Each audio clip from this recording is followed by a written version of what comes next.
¿Qué tal, justiciables? Este es otro podcast de Abogados.0. Aquí estoy con el juez mixto de Chalco con residencia en Iztapaluca, el doctor en Derecho José Trinidad Rodríguez, y que actualmente está en funciones. Recuerden, yo soy el licenciado Juan Márquez. Bien, su señoría, usted para llegar a este cargo obviamente hizo carrera judicial. ¿Desde dónde empezó su carrera judicial, disculpe? Sí, yo ingresé en el año de 1994-95 aproximadamente, a través de un examen escrito que se presentó en Toluca y pues bueno, después de haber concursado, me dieron la plaza de ejecutor en el Juzgado Primero Civil del Distrito Judicial de Texcoco. Posteriormente, pues estuve realizando diversos cursos para ir logrando ascender en los siguientes cargos, como fue el de secretario de acuerdos, secretario proyectista, juez de cuantía menor, juez supernumerario y actualmente juez de primera instancia en el Distrito Judicial de Chalco con residencia en Ixtapaluca. Bien, vamos a puntualizar en cada uno de los cargos que ha tenido. Por ejemplo, ¿qué realizaba cuando era ejecutor? Muy bien, pues como actualmente la figura del ejecutor ya desapareció, se conoce como actuario judicial. Sin embargo, en ese tiempo el notificador y el ejecutor tenían determinadas funciones. El notificador pues prácticamente se dedicaba a realizar los llamamientos a juicio, como son las citaciones, notificaciones, los emplazamientos. Sin embargo, el ejecutor tenía una labor, o teníamos una labor un poquito más complicada, que es el hacer el requerimiento de pagos, embargos, también hacer emplazamientos, el ejecutar una diligencia de lanzamiento para poner en posesión a una persona determinado bien, o inclusive hacer la entrega de alguna niña, algún niño, algún adolescente a alguno de los padres. Entonces, básicamente era ejecutar, como su nombre lo dice, ejecutor, ejecutar la determinación del juez en la calle. Ok, entonces usted decía, el juez entrégasela a tal menor a tal persona y usted materialmente hacía ese trabajo, ¿no? Así es, yo me tenía que acompañar de pues los justiciables, de las personas interesadas para, con las herramientas técnicas que podía ser inclusive hasta el uso de la fuerza pública en rompiendo cerraduras, pues entregar determinado bien, determinada persona o algún inmueble, pues a favor de quien había resultado vencedor en un juicio. ¿Aquí alguna vivencia que le haya marcado en cuanto a esta función? Muy bien, hace algunos años una de ellas fue cuando me tocó hacer un lanzamiento para ponerla en posesión de un bien inmueble, el cual pues tenía en posesión un panteón. Entonces, en ese panteón ¿Era panteón había particular? un panteón, no sé si puedo decir el nombre, pero se encuentra cerca de Texcoco, y entonces estaba invadiendo una parte de un inmueble colindante. El dueño se va a juicio, le gana al panteón y a mí me ordenan poner en posesión esa parte. Llegamos al inmueble y resulta que había unas pues lápidas. Al parecer habían sido ocupados pues con la finalidad de inhumar a los cadáveres, pero posteriormente eso hizo que no se pudiera llevar a cabo la diligencia. Posteriormente se le hace un requerimiento al panteón y dice el panteón, no tenemos a ningún cuerpo ahí enterrado.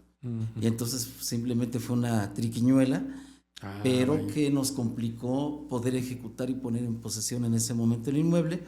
Volví a ir y en la siguiente ocasión, ahora sí, ya con el conocimiento de que no había cuerpos, se pudo poner en posesión. Física y material del inmueble. Física y material del inmueble. Ok, bueno.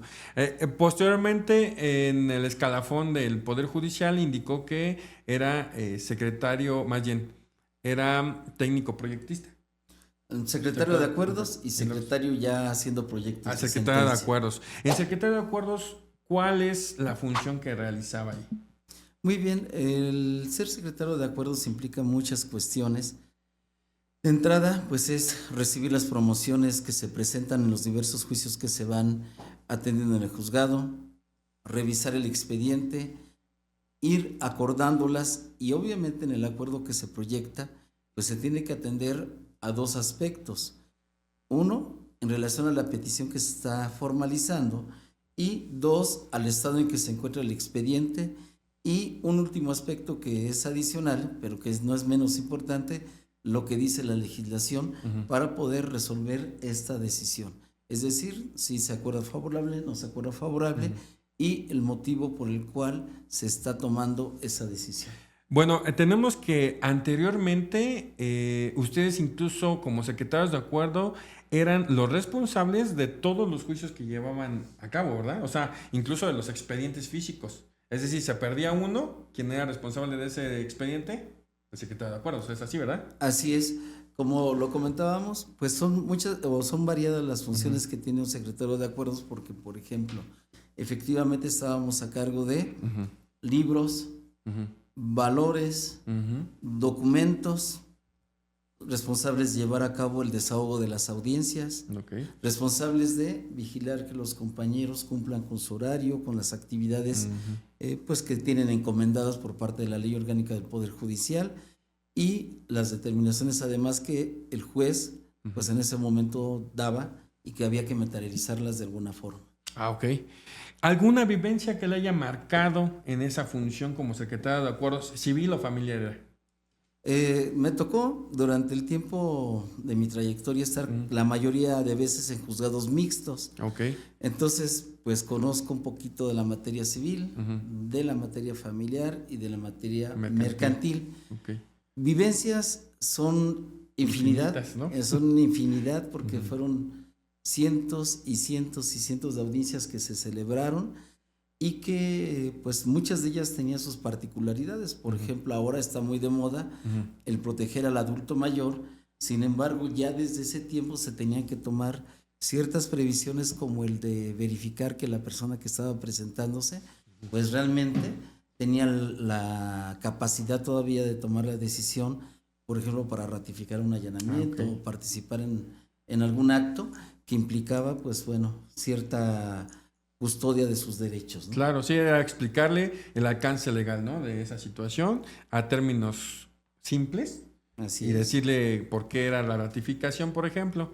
Pero algún tema que así le haya marcado, así que dije, esto sí es algo muy específico y que realmente eso sí me llegó incluso personalmente, ¿no? Algún tema que le haya tocado así. El tema de niñas, niños y adolescentes. Ese tema pues ha cobrado inclusive mayor protección actualmente, pero desde ese tiempo, no sé, por ejemplo en Ixtapaluca, que es el lugar en donde me encuentro, ya es la tercera ocasión que me toca trabajar en esa zona, y en ese tiempo me tocó un asunto en donde eran 4 hijos, papá era contador, la mamá psicóloga, y pues estaban disputando la custodia. Me tocó platicar con los 4 niños en ese momento. Las audiencias eran distintas en su desahogo y como secretario también nos tocaba verificar pues la escucha. Y recuerdo con claridad que, por ejemplo, ahí los 4 hijos, 2 se querían ir con la mamá y 2 se querían ir con el papá. Eran muy pequeños. Había que procurar que ellos estuvieran pues juntos. Claro. Y finalmente en esa diligencia que tuve con ellos y entre otros aspectos, se logró mantenerlos unidos y puedo decir con agrado que actualmente un par de ellos son abogados de la zona de Ixtapaluca que pues en algún momento han pasado a saludarme. Ah, qué bueno, qué bueno. Eso es una incluso que trascendió más allá de su trabajo como solamente secretario, que actualmente pues obviamente pues todavía tiene algún beneficio personal, ¿no? Así es, después de 17, 18 años. Así es. Bien, bueno, pues esa es una de las vivencias más significativas por cuanto hace a su función de secretario de acuerdos. Sucesivamente, ya en el escalafón del Poder Judicial me comenta que fue secretario proyectista.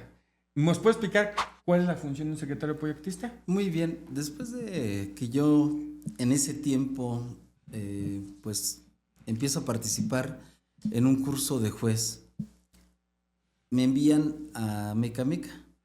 En Amecameca ya estaba pues el auge de la oralidad en materia familiar, y con la juez que llego a colaborar, me aleja de toda la cuestión Operativa. de desahogo de audiencias, encargado de pues de cuidar al personal. Me puso exclusivamente a hacer proyectos de sentencia, a elaborar proyectos de sentencia, y entonces el escaso tiempo que estuve, 3-4 meses en ese lugar, como haciendo proyectos de sentencia, pues obviamente empecé a adquirir pues esa habilidad, ese conocimiento, saber, aquí tenemos que revisar, por aquí viene el punto fino de este asunto, y posterior a ello ya es cuando me designan como juez de cuantía menor en Chimalhuacán en ese tiempo. Bueno, entonces, como ser secretario proyectista es puro resolver de fondo los asuntos, ¿no? Que es de fondo, pues emitir una sentencia. Relativo a todas las pruebas que se emitieron en el juicio. Y ya, bueno, ya emitir la sentencia. ¿Alguna cuestión ahí que sí le haya tocado muy profundamente referente a ese tema de secretario proyectista? Todos los expedientes tienen su particularidad. Ninguno es igual. No, ninguno es igual. Aparentemente podemos tener 2 o 3 asuntos en rebeldía, muy parecidos, pero siempre hay un cambio en alguna circunstancia.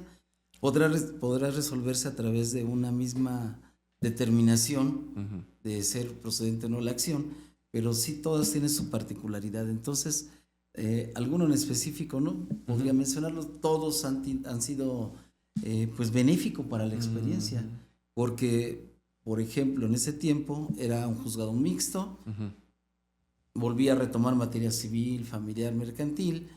Cuando me cambian a la adscripción de Chimalhuacán, en Chimalhuacán eminentemente los asuntos son 80% mercantiles y 20% civiles, en cuantía menor en esos años. Ok, bueno, y bueno, ya posteriormente me indica o nos indica que pasó a ser juez mixto. El juez mixto, ¿a qué se refiere esa terminología? Porque, bueno, nosotros como abogados sabemos, pero la gente en común no sabe qué es un juez mixto.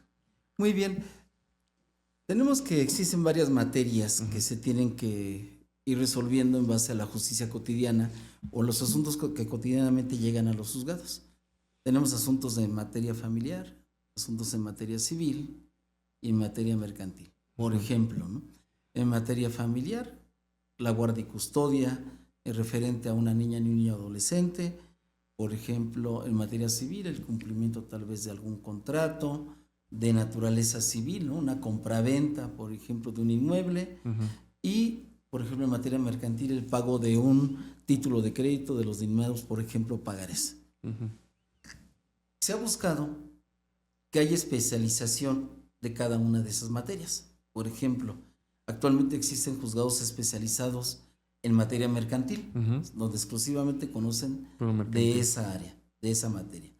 Tenemos juzgados familiares netamente que no conocen ni civil ni familiar, mercantil, y tenemos juzgados civiles. Sin embargo, el juzgado mixto, como su nombre lo indica, es una mixtura de las 3 materias. Podemos conocer de las 3 materias un mismo juez o un grupo de jueces, como lo que es a través de los proyectos Colmena, que actualmente se encuentran en el Estado de México pues operando. Entonces, en un juzgado Colmena va a llegar un asunto civil, un asunto mercantil, un asunto familiar, pero todos pueden ser conocidos por un juez o un grupo de juez o juezas para poder resolver. Por eso se refiere a esa mixtura o juzgado mixto, porque conocemos 3 materias al menos actualmente. Sí, porque antes incluso eran hasta materia penal, ¿no? Bueno, hace muchos, muchos años, pero ya ahorita ya no sucede eso. Pero sí, a mí no me tocó. Sí, pero sí, yo tuve conocimiento de ello. Bueno, entonces, eso es un juez mixto. Y después de ser juez mixto, sucede que le dan el nombramiento de juez de cuantía mayor, ¿no? O de primera instancia, para efectuar esta labor. pero ya en un juzgado civil o familiar. Cuando me designaron como juez de primera instancia, estuve como juez familiar supernumerario en el Distrito Judicial de Nezahualcóyotl. ¿Qué es supernumerario? Disculpe. Es una persona, un juzgador o juzgadora que llega en apoyo del que es el titular de ese y que juzgado. físicamente no se encuentra en ese momento. Ajá. O que por la carga de trabajo se requiere o un adicional. Un adicional para descargar esa carga de trabajo, valga la redundancia. Entonces, de ahí me mandan al juzgado del primero civil de Otumba, que ese juzgado sí es mixto, sigue siendo mixto, pero ya como juez de primera instancia. Ok. Y desde ese tiempo que me designaron como juez, ya soy juez de primera instancia. De primera instancia. Tenemos que un juez, en primera instancia era un juez mixto de cuantía menor y después juez de primera instancia supernumerario. Juez supernumerario. Ajá, y luego juez ya titular, ¿no? Así es. Entonces, ese es el escalafón en que hemos llegado ahorita, que usted es juez mixto de Chalco con residencia en Iztapaluca y que es en funciones, pero es un juez de primera instancia. Así es.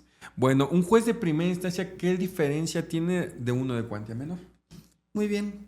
Como su nombre lo indica, son por el monto de la cuantía, ¿no? Por ejemplo... Esto en mercantil, ¿no? En materia, por ejemplo, hasta desahucio, ¿no? Ajá. En desahucios, en consignaciones, dependiendo del monto o el valor de determinados asuntos, será del conocimiento de cuantía menor o será del conocimiento de un juzgado de primera instancia. Aunque ya la tendencia es que no existan juzgados de cuantía menor, finalmente todos somos de primera instancia, porque la segunda instancia estaríamos entendiendo que es la sala superior o las salas regionales, por ejemplo, que conocen los recursos de apelación, queja, entre algunos otros más. Ok. Bueno, entonces, él es el doctor en Derecho José Trinidad Rodríguez Ortiz. En ese sentido, muchas gracias por haber venido a nuestro podcast, su señoría. Y pues aquí estamos para más podcasts. Recuerden seguirnos en nuestras redes sociales, en Spotify, en YouTube, en Instagram, en Facebook y también en TikTok. Recuerden seguirnos en todas nuestras redes sociales. Muchas gracias.